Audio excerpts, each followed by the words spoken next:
नमस्कार, स्वागत है आपका। आप देख रहे हैं आज तक, आपके साथ हूं मैं नेहा बाथम। पूर्वांचल की धरती पर इस वक्त हम मौजूद हैं क्योंकि कल पूर्वांचल को सौगात मिली है एक्सप्रेसवे की। कल यहां पर प्रधानमंत्री और मुख्यमंत्री खुद मौजूद थे और आज यहां पर मौजूद हैं समाजवादी पार्टी के राष्ट्रीय अध्यक्ष अखिलेश यादव जी। और अखिलेश जी बताएंगे कि क्यों आज उनकी विजय रथ यात्रा इस पूर्वांचल एक्सप्रेसवे से निकल रही है। अखिलेश जी, बहुत बहुत स्वागत है आपका। सबसे पहला सवाल मेरा यही कि ये वो एक्सप्रेसवे है जिसको लेकर आपने ट्वीट किया, इसको लेकर एक थीम सॉन्ग लाए और उसके बाद एक ट्वीट जिसमें आपने कहा कि फीता लखनऊ से आया, कैंची दिल्ली से आई, समाजवादी पार्टी का काम है और खींचतान इस पर जारी है। लेकिन खींचतान चाहे जितनी भी हो अखिलेश जी, ठप्पा तो इस पर बीजेपी का लग गया है। क्या ये विजय यात्रा में थोड़ी सी देरी नहीं हो गई? देखिए, ये जो हाईवे है जिस पे आज हम लोग चल रहे हैं, ये विजन समाजवादियों का था और मुझे वो दिन याद है कि विधानसभा के सामने इसी समाजवादी पूर्वांचल एक्सप्रेसवे का शिलान्यास हुआ था, जिसमें हमारी सभी कैबिनेट के मंत्री और उस समय जो बजट रखा गया था उसमें समाजवादी पूर्वांचल एक्सप्रेसवे के लिए बजट रखा था क्योंकि लैंड एक्विजिशन करना था। इस सरकार ने काम नहीं किया। अभी तक का पूरे 5 साल का ट्रैक रिकॉर्ड अगर आप देखेंगे तो इन्होंने शिलान्यास का शिलान्यास किया, उद्घाटन का उद्घाटन किया, रंग बदलने का नाम किया और नाम बदलने का काम किया। और आज के बाद तो हम भी रथ का नाम बदल देते हैं। समाजवादी विजय रथ यात्रा का समाजवादी पर्यावरण यात्रा कहेंगे और इसलिए कहेंगे क्योंकि आज जिस तरीके से जनता का समर्थन मिल रहा है, मैं ये कह सकता हूं इस गाजीपुर बॉर्डर से लेकर के और वो दिल्ली के करीब में जो यूपी का गाजीपुर बॉर्डर है, वहां तक भारतीय जनता पार्टी का सफाया होना तय है। इस एक्सप्रेसवे में जो मापदंड थे, जो मानक थे, उस मानक के हिसाब से नहीं बनाया गया। ये आधा अधूरा उद्घाटन किया क्योंकि चुनाव आने वाला है, सर्विस लेन इसकी पूरी नहीं हुई है। ये कहते थे कि हमने सड़क के किनारे पानी न निकले, पानी न भर जाए, जिससे धंसे नहीं सड़क, हम इसके किनारे जियो सेल्स लगवाएंगे। कहाँ जियो सेल्स है? सड़क धंस गई है। जो मीडियन है, जो इंडियन रोड कांग्रेस का मानक कहता है कि जो मीडियन है वो 12 मीटर कम से कम रखा जाए और 14 मीटर तक होना चाहिए। इसीलिए जो लैंड एक्विजिशन इसकी हुई थी वो ज्यादा लैंड एक्विजिशन हुई थी। मैं तो आपसे कहूंगा, ये भारतीय जनता पार्टी के लोग अगर ये हाईवे कह रहे हैं उनका है, तो मुझे बताएं कि यहाँ पर सबसे पहले बजट किसकी सरकार में दिया गया था? मुझे याद है कि 1600 करोड़ से ज्यादा बजट। आपने अपने एक इंटरव्यू में कहा कि LOI नहीं मिला आपको। मैं ये कहता हूँ कि 1600 करोड़ से ज्यादा बजट समाजवादी सरकार ने रखा। लैंड एक्विजिशन की सबसे पहली जो रजिस्ट्री हम लोगों ने की वो समाजवादियों की थी। उसके बाद चलिए ये अपनी बात पूरी करेंगे, एक बार दिखा देते हैं कितनी जनता यहाँ पर स्वागत के लिए आई है अखिलेश यादव के लिए। अभिवादन सबका स्वीकार करते हुए खुद यहाँ पर अखिलेश यादव ये रथ यात्रा निकाल रहे हैं। दरअसल ये गाजीपुर से ये सिलसिला चल पड़ा है। जैसे ही वहाँ पर अखिलेश यादव का हेलीकॉप्टर लैंड हुआ, उसके बाद एक जन सैलाब उमड़ पड़ा। सब अखिलेश यादव की एक झलक पाना चाहते हैं, सब फूल माला पहनाना चाहते हैं। दोनों तरफ बस के दिखाइए। मैं अपने कैमरा पर्सन से कहूंगी कि कैसे लंबी कतारें लगी हुई हैं सिर्फ अखिलेश यादव को देखने के लिए।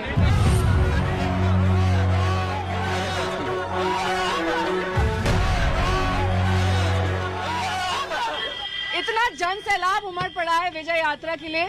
वोटों में तब्दील हो पाता है ये? हमारे एक बात बताइए, वोटों में तब्दील हो पाता है ये?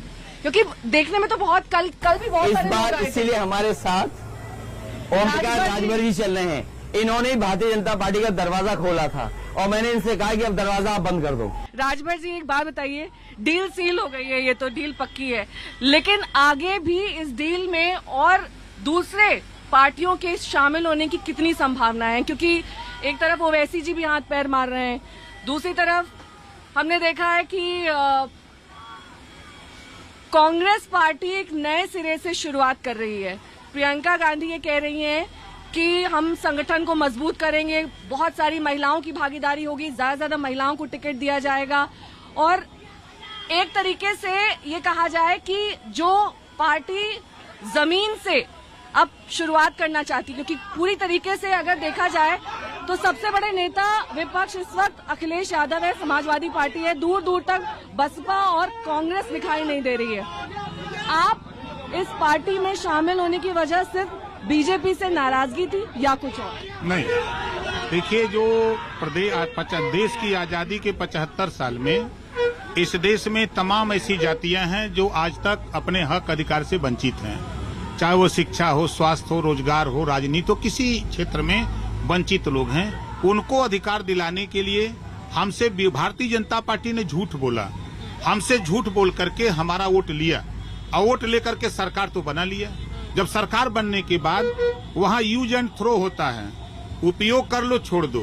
उदाहरण देख लीजिए, अनुप्रिया पटेल को लोकसभा 2019 में इस्तेमाल कर लिया, 2 साल के बाद जब चुनाव आ गया तब फिर उनको थमा दिया झुनझुना, चुनावी झुनझुना थमाया है। और उत्तर प्रदेश में जब फिर चुनाव आ गया तो उत्तर प्रदेश में भी जितने अति पिछड़े समाज के लोग भारतीय समाज पार्टी और भागीदारी संकल्प मोर्चा के साथ खड़े थे, आज जब समाजवादी पार्टी के साथ सब लोग इकट्ठा हुए हैं तो भारतीय जनता पार्टी चुनावी मंत्री बनाना शुरू कर दिया।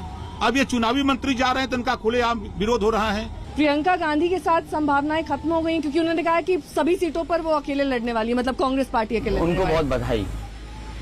पुरानी चीजों से सबक लेते हुए अखिलेश यादव ने फैसला लिया है। वो बात भी बहुत पुरानी हो गई, अब बात आगे आ गई है। विकल्प के रूप में हम सब दिखाई दे रहे हैं, ये पीला रंग, लाल रंग, सफेद और नीला, अभी आपने कौन नीला रंग देखा, हरा रंग, सब मिल गए, एक साथ हो गए हैं।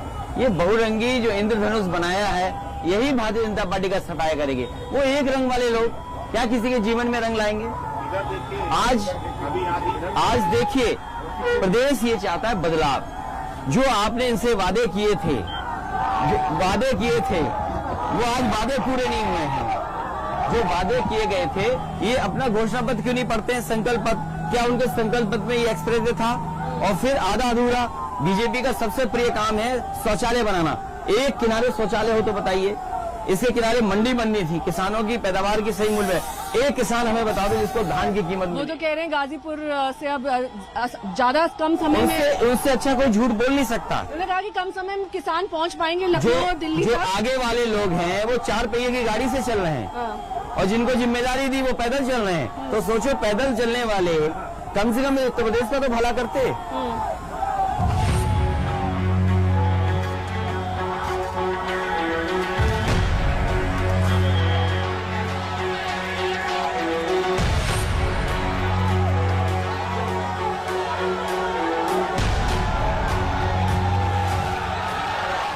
पूर्वांचल एक्सप्रेस वे को लेकर तेरा मेरा की राजनीति जारी है और इसी बात को आगे बढ़ाते हुए अखिलेश जी से हम पूछेंगे। अखिलेश जी, डबल इंजन की सरकार है, राज्य में भी केंद्र में भी, और प्रधानमंत्री और मुख्यमंत्री दोनों का ये कहना है कि जब आप 2017 में सत्ता से बाहर हुए, उसके पहले भी आपने सहयोग नहीं किया केंद्र को। इसी वजह से कई सारे प्रोजेक्ट्स जो है वो अमली जामा नहीं पहन सके। ये प्रोजेक्ट तेरा मेरा नहीं है, ये प्रोजेक्ट समाजवादियों का है। ये तेरा मेरा वाला नहीं है, ये केवल समाजवादियों का है। अगर इस तरह का देश में कहीं एक्सप्रेसवे बनाया हो,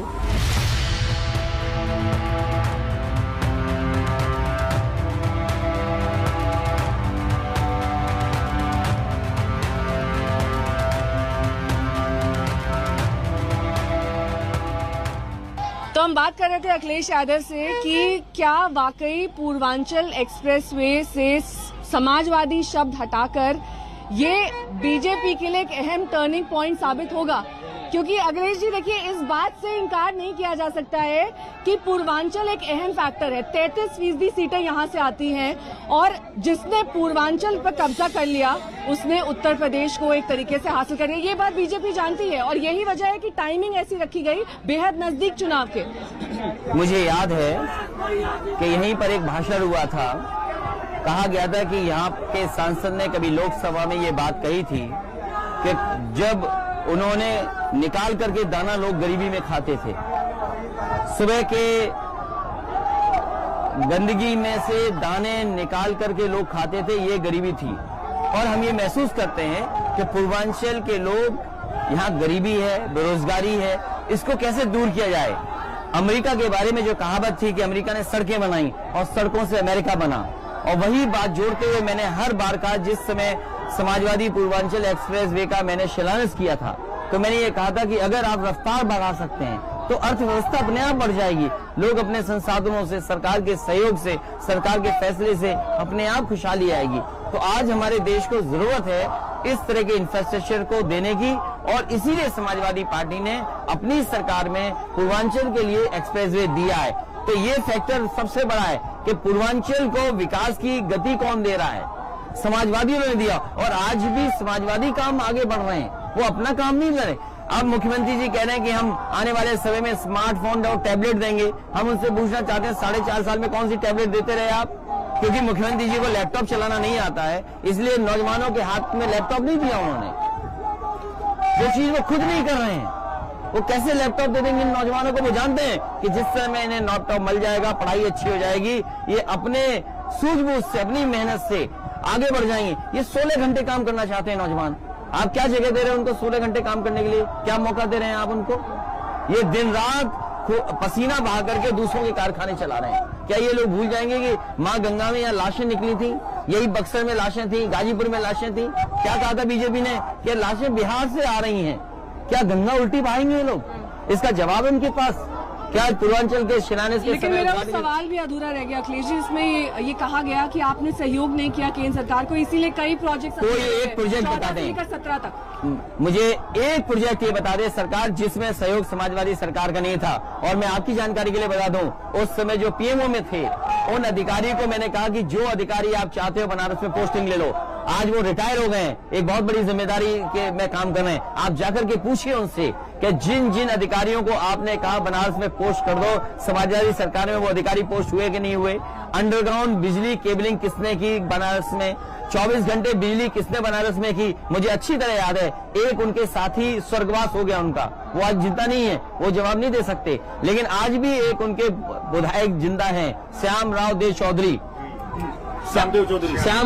जी आज भी जिंदा हैं। आप जाकर के पूछिए वो कितने दिन भूख हड़ताल पे बैठे थे। मैंने उन्हें भूख हड़ताल से हटाया और वो पूछा उनसे मैंने क्या चाहते हो, तो बोले कि प्रधानमंत्री जी का क्षेत्र है, इसमें 24 घंटे बिजली दे दो। मैंने उसी दिन 24 घंटे बिजली दी और उस दिन मैंने उनसे कहा कि आप उत्तर प्रदेश का बिजली का कोटा बढ़ा दो। मैं ये जानना चाहता हूँ, आज गरीबों को बिजली का करंट लग रहा है जिस दिन बिल आ रहा है, क्या उत्तर प्रदेश का कोटा बढ़ाया? जिस उत्तर प्रदेश ने राष्ट्रपति दिया हो, प्रधानमंत्री दिया हो, 2-2 बार केंद्र में सरकार बनाई हो, क्या उत्तर प्रदेश का बिजली का कोटा बढ़ा पाई है सरकार? और आज बिजली का करंट कितना बड़ा लग रहा है इन लोगों को पूछिए आप, जिस तरह बिजली का बिल आता है। सहयोग नहीं करने की बात होती है अखिलेश जी, दरअसल बात सारी पैसे के आवंटन की होती है। मैं आपसे जानना चाहता हूँ कि किस प्रोजेक्ट में समाजवादी सरकार ने सहयोग नहीं किया? अगर इतनी बड़ी बात इतने बड़े मंच से आई है तो कम से कम उन्हें बताना चाहिए। और मुझे खुशी है उस बात की कि जो अधिकारी रिटायर हो गए, जिस समय मुख्यमंत्री प्रधानमंत्री से मिलते थे उस समय उन्होंने मुझे आके बधाई दी, कहा कि मैं बधाई देता हूं आपको कि सबसे ज्यादा आपने ब्रांचेस खुलवाई हैं यूपी में, सबसे ज्यादा एटीएम लगवाई हैं, और उस समय सबसे ज्यादा जनधन अकाउंट अगर किसी ने खोले थे तो समाजवादी सरकार में उत्तर प्रदेश ने।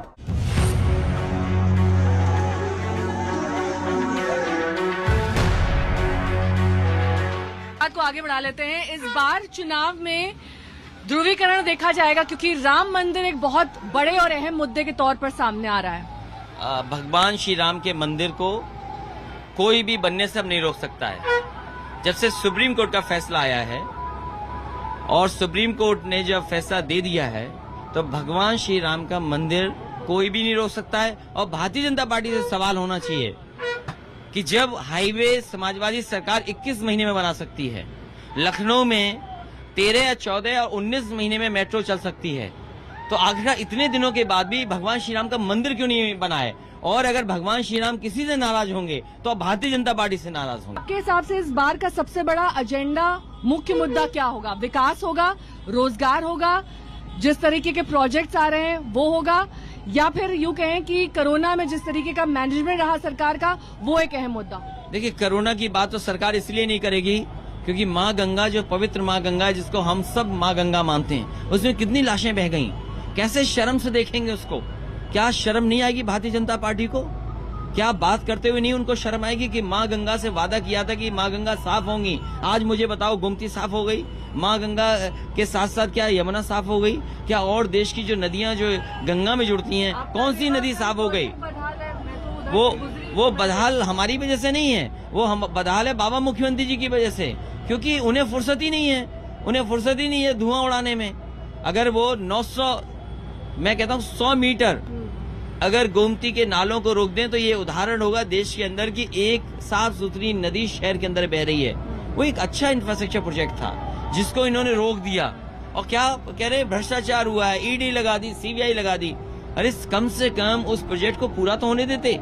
आपने माँ गंगा की सफाई के लिए कहा, लाशें नहीं बह रही थी क्या माँ गंगा के लिए आपने काम किया है? तो आखिरकार भारतीय जनता पार्टी को शर्म आती है कि माँ गंगा के बारे में अगर बात करेंगे तो लोग सवाल उठाएंगे कि माँ गंगा के साथ साथ यमुना नदी साफ क्यों नहीं हुई, पांडु नदी साफ क्यों नहीं हुई, सेंगर नदी साफ क्यों नहीं हुई, काली नदी साफ क्यों नहीं हुई। ये वो नदियां हैं जो गंगा में मिलती हैं, आखिर क्यों साफ नहीं हो रही? वरुणा नदी बनारस में है, समाजवादियों ने एक प्रोजेक्ट शुरू किया था, आज वरुणा का काम क्यों रोक दिया गया? क्या वरुणा क्या इटावा में है? क्या हमारी नदी है? क्या वो भी परिवारवाद का हिस्सा है वरुणा नदी, जिसका काम रोक दिया इन्होंने? नहीं, लेकिन योगी जी ये कहते हैं कि जो कानून व्यवस्था है वो उनके राज में बेहतर हो गई 4.5 साल में, क्योंकि जब आपकी सरकार थी तब जिस तरीके के आंकड़े थे, चाहे वो गुंडागर्दी हो, चाहे वो भ्रष्टाचार हो, चाहे वो किडनैपिंग हो, ये सब मामले बढ़ गए थे तब तक। मुझे लगता है बाबा मुख्यमंत्री जी जहाँ लैपटॉप नहीं चलाना जानते वो अखबार भी नहीं पढ़ते हैं। हाल ही में सुप्रीम कोर्ट ने क्या कहा कि आपने किसानों को ऊपर जीप चढ़ा दी, किसानों की हत्या होगी। सुप्रीम कोर्ट क्या कह रहा है? सुप्रीम कोर्ट ने कहा कि हम जांच जिस तरीके से चल रही है उस पर भरोसा नहीं कर सकते हैं। ये सवाल खड़ा हुआ है। आज सबसे ज्यादा आपको तो जाने नहीं दिया, लेकिन सबसे ज्यादा कस्टोडियल डेथ हैं। गोरखपुर में एक व्यापारी व्यापार करने आया, घूमने आया, उसकी हत्या कर दी। फेक इनकाउंटर्स में नंबर 1, बच्चों का मिड डे मील खाने में और अगर उस पर कोई खबर निकाल दे, पत्रकारों को जेल भेजने में उत्तर प्रदेश नंबर 1। क्या भारतीय जनता पार्टी बात करेगी गर्भवती महिलाएं जिनके बच्चे मर जाते हैं या उनकी डेथ हो जाती है, उसमें नंबर 1 यूपी है। मिड डे मील के भ्रष्टाचार में नंबर 1 है यूपी। क्या इन सवालों का जवाब है भारतीय जनता पार्टी के पास? योगी जी तो तमाम आंकड़ों के साथ आते हैं। पिछले इंटरव्यू में भी आपके ठीक इंटरव्यू के बाद उनका इंटरव्यू हुआ था और उन्होंने सभी आंकड़े 2017 बनाम 2021 गिना दिए थे। मैं जानता हूं उनको हाईवे की कितनी दूरी है नहीं पता है, और अभी भी पिछले कई महीनों से प्रैक्टिस कर रहे हैं कि कब कहेंगे बिजली के कारखाना जो लगाए हैं 3x660 super critical thermal plant, वो आज भी नहीं कह पा रहे हैं बाबा मुख्यमंत्री जी। अकेले में प्रैक्टिस करने के बाद भी 3x660 super critical thermal plant नहीं कह पा रहे हैं। जो मुख्यमंत्री उत्तर प्रदेश का विकास रोकते हो, जनता इस बार रोकेगी उन्हें। चलिए अखिलेश जी ऊपर की तरफ चलते हैं, क्योंकि आपके लिए यहाँ पर जनता तैयार है। अभिवादन उनका स्वीकार करने के लिए अखिलेश जी के साथ ऊपर की ओर इस रथ में चलते हैं और वहीं से कुछ सवाल जवाब लेंगे।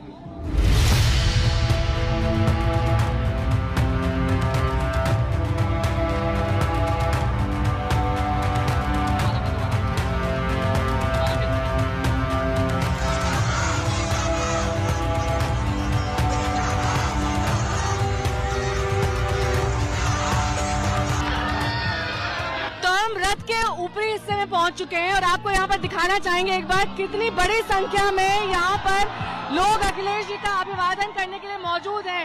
लाल टोपियां नजर आ रही हैं, पीली टोपियां राजभर जी की पार्टी की नजर आ रही हैं। और अखिलेश जी से मेरा सवाल यहाँ पर ये कि राजभर जी के साथ साथ चंद्रशेखर आजाद भी क्या आपके दिमाग में है? नहीं, अभी वो बात इतनी नहीं आगे बढ़ी है, लेकिन बहुत से दलों को कोशिश करेंगे साथ लाने का। वो वैसे बहुत से दलों के साथ बात नहीं हुई, अभी संभावनाएं बनी हुई है, मतलब बहुत से दलों के साथ बातचीत नहीं है। जयंत चौधरी पक्के हैं? जयंत चौधरी जी के साथ बात हुई, उनके दल के साथ बात हुई है। आपने किसानों का मुद्दा उठाया, गाजीपुर के किसान, इसी तरीके से तमाम किसान पिछले 1 साल से ज्यादा अखिलेश जी सड़कों पर धरना दे रहे हैं, कोई सुनवाई नहीं हो रही है। ये कहा जा रहा है दरअसल वो असली किसान है ही नहीं। नहीं, जिस तरीके से किसानों के साथ ये अपमान हो रहा है और उत्तर प्रदेश के किसानों ने देखा है कि जीप के टायर से किसान कुचल दिए गए, ये किसान भूलने वाले नहीं हैं। और किसान इस चुनाव में भारतीय जनता पार्टी का सफाया करेंगे। इन्हीं खेतों में धान खड़ा है, आज अगर ये किसान अपने धान बेचना चाहे तो धान की कीमत नहीं दे रही है सरकार। और जिस तरीके से खाद, डीजल, पेट्रोल, कीटनाशक दवाइयां, डीएपी महंगी हुई है, भारतीय जनता पार्टी के पास कोई जवाब नहीं है। इसलिए किसान के सवाल पर जवाब है ही नहीं भारतीय जनता पार्टी का। योगी जी और मतलब केंद्रीय नेतृत्व भी ये कह रहा है कि हम तो बातचीत के लिए तैयार हैं, लेकिन आते ही नहीं है। टिकैत साहब तो एक अपना नया एजेंडा लेकर उसी पर टिके हुए हैं और बात नहीं करने को राजी हैं। जब किसान चाहते हैं कि उनका 3 कानून जो बने हैं वो हटा दिए जाएं, तो आखिरकार क्यों नहीं हटाए जा रहे 3 कानून? जो 3 कानून बने हैं जिनसे किसानों को आपत्ति है, जिसकी वजह से धरने पे बैठे हैं। 600 से ज्यादा किसानों की मृत्यु हो चुकी है। कोई देश का किसान नहीं चाहता है कि वो कानून लागू हो, तो आगे सरकार क्यों नहीं कानून वापस लेती है? वो कानून वापस ले ले और उसके बाद बातचीत करे। लेकिन गाजीपुर के किसानों को फायदा तो होगा इस पूर्वांचल एक्सप्रेस वे से, इस बात को तो आप डिनाई नहीं कर सकते हैं। अब लंबी दूरी जो है लगभग 3 से 4 घंटे की कम हो गई है, तो उनका अनाज, फल, सब्जी सब आसानी से पहुंच। लेकिन जो मंडियां बननी थी इसके किनारे, जो मंडी बनाने का काम समाजवादी सरकार में होता, वो मंडी क्यों नहीं बनाई? समाजवादी सरकार बनेगी तो किसानों के लिए यहाँ मंडी बनाने का काम होगा। जिन्ना वाले स्टेटमेंट पे आप अब भी कायम है, क्योंकि आपको राष्ट्र विरोधी तक का दर्जा दे दिया गया। देखिए, जो मैंने कहा वो पूरा आपको दिखाना चाहिए। पूरा क्या था, एक बार फिर से दोहरा दीजिए। मैं दोबारा रिपीट नहीं करूंगा। मैं पूर्वांचल एक्सप्रेसवे के बारे में पूछना चाहता हूँ, क्या भारतीय जनता पार्टी ने पूरे देश में इस तरह की कोई सड़क बनाई हो तो बताएं। उन्होंने कहा कि अब आने वाले वक्त में बुंदेलखंड एक्सप्रेसवे आ जाएगा, गंगा एक्सप्रेसवे 2024 तक आ जाएगा, तो एक लंबा बड़ा चौड़ा नेटवर्क बन जाएगा यहाँ पर। एक्सप्रेसवे प्रदेश बोल रहे हो ऐसे। ये किसके सपना था? गंगा एक्सप्रेसवे बनने वाला नहीं, बुंदेलखंड का आधा अधूरा पड़ा हुआ है।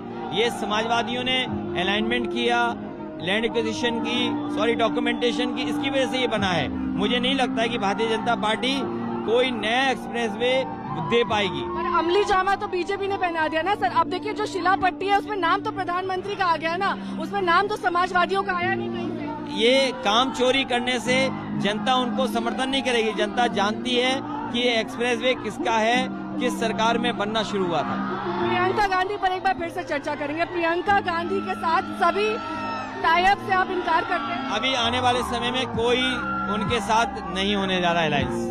ठीक है, आखिरी मेरा सवाल, आप पर अखिलेश अक्सर परिवारवाद के आरोप लगते हैं, और ये सिर्फ आप पर नहीं, सचिन पायलट पर लगते हैं, ज्योतिरादित्य सिंधिया पर लगते हैं। कहते हैं कि अपने जो बाप दादा की विरासत है उसी को आगे बढ़ाया है, यानी कि आपके क्रीडेंशियल्स पर हमेशा एक सवाल उठ जाता है। कितनी भी आप मेहनत कर लें, रथ यात्रा निकाल लें, विजय यात्रा निकाल लें, कहा जाता है वही आपके पापा जी ने सरकार को चलाया, आगे बढ़ाया, पार्टी खड़ी की, उसी को आगे बढ़ा रहे अखिलेश यादव ले जा रहे हैं। जो आज समाजवादी पार्टी करी है, ये संघर्ष का परिवारवाद है, ये सत्ता का परिवारवाद नहीं है जो हमें सत्ता ऐसे ही मिल रही है। क्योंकि भारतीय जनता पार्टी अपने परिवारवाद को नहीं बता रही है। आज जो मुख्यमंत्री जी हैं, क्या अपने परिवारवाद की वजह से वो मठ में के नहीं बने? क्या अपने परिवार की वजह से मुख्यमंत्री जी उसके मठ के हेड नहीं बने? क्या भारतीय जनता पार्टी को अपनी पार्टी में जो परिवारवाद है वो नहीं दिखाई दे रहा? क्योंकि भारतीय जनता पार्टी आज तमाम सवालों का जवाब नहीं देना चाहती है। महंगाई का जवाब उनके पास नहीं है, बेरोजगारी का जवाब उनके पास नहीं है। ये सड़क जो समाजवादियों ने बनाई, कभी उन्होंने सपना नहीं देखा था कि ऐसी सड़क भी बन सकती है। अगर उन्होंने बनाई होती तो हमें बताएं कि गुजरात में ऐसी सड़क कहाँ है, महाराष्ट्र में सड़क ऐसी कहाँ है। रिवर फ्रंट प्रोजेक्ट है वहाँ। हमारा रिवर फ्रंट प्रोजेक्ट भी गुजरात के रिवर फ्रंट प्रोजेक्ट से बेहतर प्रोजेक्ट है। आपकी कितनी सीटें आएंगी इस बार अखिलेश? इस बार हो सकता है जनता में जो नाराजगी है, किसानों में, नौजवानों में, व्यापारियों में। इंडियन पोल तो 150 प्लस दिखा रहा है, जो कि पिछले 2-3 महीने से बेहतर है। मैं आज भी कहता हूं कि हो सकता है उत्तर प्रदेश की जनता भारतीय जनता पार्टी को 400 सीटें हरा दे, और हो सकता है 400 सीटें समाजवादी पार्टी के साथ गठबंधन जीत जाए। राजभर जी, कितनी सीटें आएंगी आपके गठबंधन? बहुमत की सरकार बनेगी, वोट की चोट भाजपा को मिलेगी इस बार। आपके पार्टी से भी यहाँ पर कई सारे लोग आए हुए हैं, पीली टोपी वाले कई सारे दिख रहे हैं। 153 सीटों पर 12 से 22% वोट पोल होगा, और 403 सीटों पर ओम प्रकाश राजभर समाजवादी पार्टी को विजय दिलाने की तैयारी में लगा है। तैयारी कर रही है। एकदम पूरी तैयारी, एकदम। आने वाले वक्त में इस तरह की और विजय यात्रा देखने को मिलेगी। सबसे बड़ी बात तो यहाँ सरकारी बस नहीं लगी है, ये अपने पैसे से लोग आए हुए लोग हैं। ये आप देख रहे हैं, अभी ये आधी है, अभी तूफान बाकी है। अखिलेश जी, जो नाम बदलने का काम जारी है, लगातार कहा जा रहा है आजमगढ़ का नाम बदल दिया जाएगा, फैजाबाद का देखिए, नहीं बदल ये दिया। जब तक आजमगढ़ का नाम बदलेंगे और जिस तख्ती पे नाम लिखेंगे सूखेगी नहीं तख्ती, तब तक उत्तर प्रदेश का मुख्यमंत्री बदल जाएगा। नहीं, पर इसके पीछे क्या राजनीति है, वजह क्या है? क्योंकि उन्होंने काम नहीं किया है। आजमगढ़ में क्या काम किया? ये एक्सप्रेस समाजवादियों का बनाया हुआ है, उन्होंने कोई काम नहीं किया, इसलिए दूसरों के काम अपने काम बता रहे हैं। नहीं, योगी जी ने कल कहा कि जो अमली जामा पहनाता है, हमने कंक्रीट बिछाई, हमने जो एस्टिमेटेड कॉस्ट थी उस कॉस्ट से कम में बनाया। उन्होंने कहा कि 8 पेट्रोल पंप है, आपने कहा अमेनिटीज की कमी है, उन्होंने सभी अमेनिटीज गिना दी। कोई वेस्ट यहाँ से शुरू किया और आखिरी तक कहीं शौचालय नहीं है, कहीं खाने की जगह नहीं है, कहीं पेट्रोल पंप नहीं है, बहुत सी जगह सर्विस लेन नहीं बनी है, सड़क को जिस मापदंड में बनाना चाहिए वो मापदंड नहीं है। इंडियन रोड कांग्रेस ने जो मानक तैयार किया उस मानक पे सड़क नहीं है, और ये सड़क में तेज चलोगे तो कमर में और पेट में दर्द हो जाएगा, ऐसी राइडिंग क्वालिटी है। आपकी पार्टी का मुख्य एजेंडा, टॉप एजेंडा क्या है? गरीबी, महंगाई और बेरोजगारी दूर करेंगे। तो ये थे अखिलेश यादव जो कह रहे थे गरीबी, महंगाई, बेरोजगारी दूर करेंगे। और ये हम आपको इसी रथ यात्रा से दिखा रहे थे कि कैसे गाजीपुर से शुरू हुई ये रथ यात्रा अब आगे की ओर बढ़ चली है। अखिलेश यादव, आपका बहुत बहुत शुक्रिया हमारे साथ शामिल होने के लिए। तो हमारे साथ इस रथ यात्रा में अभी के लिए बस इतना ही। देश और दुनिया की तमाम खबरों के लिए आप देखते रहिए आज तक।